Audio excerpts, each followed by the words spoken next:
택배업계 과로사 대책에 대한 사회적 합의기구 합의안을 보면 무엇보다 분류 작업을 택배 회사의 책임으로 분명히 한 게 가장 중요한 내용이겠죠. 새벽까지 택배 분류하느라 제대로 퇴근도 못했던 노동자들은 공짜 노동에서 28년 만에 해방됐다며 환영하는 분위기입니다. 보도에 정지주 기자입니다. 지난해 33억 개가 배달됐습니다. 택배 상자 얘긴데요. 1년 새 21%가 늘었습니다.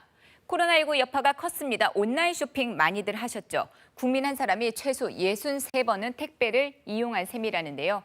택배 노동자들의 업무량이 폭증했습니다. 심지어 지난해 16명이 과로사로 숨졌다는 집계도 나왔습니다.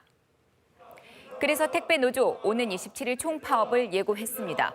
과로사 대책 없이는 일할 수 없다는 거였죠.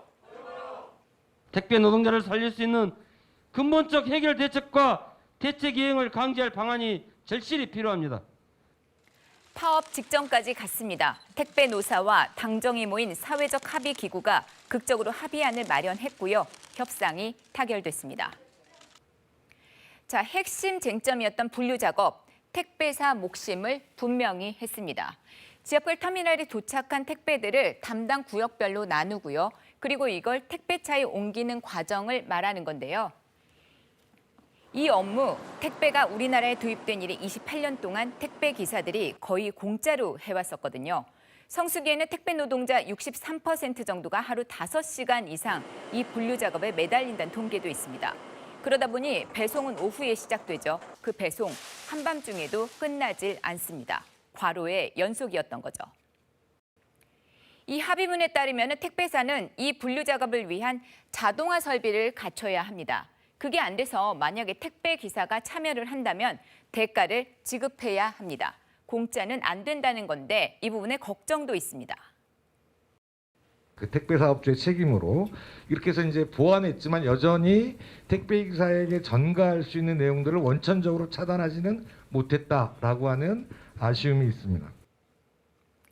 합의문 좀 더 살펴봅니다. 최대 작업 시간은 주당 60시간이고요. 밤 9시 이후에는 배송이 제한됩니다. 배송 예정일로부터 최대 이틀까지 배송이 늦어졌다고 택배기사에게 책임을 묻지도 않습니다. 그 첫 시험 때는 오는 25일 시작되는 설 명절 특수 기간입니다. 합의문에 택배기사가 적정 업무를 유지하도록 택배사가 즉시 대책을 마련하도록 했기 때문이죠.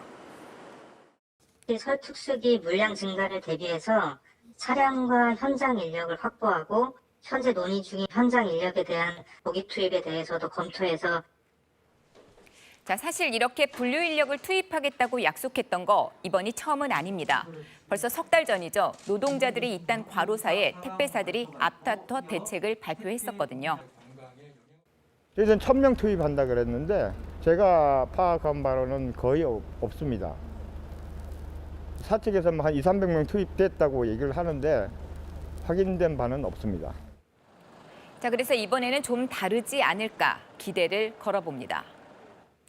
택배비도 살펴봐야 합니다. 현재 택배비는 소비자가 2,500원을 낸다면은 이거 쇼핑몰에 600원이 가고요.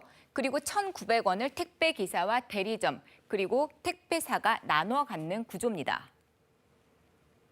합의대로라면 택배 회사는 분류 비용이 늘고요. 택배 기사는 노동 시간이 주니까 그만큼 수입이 줄겠죠.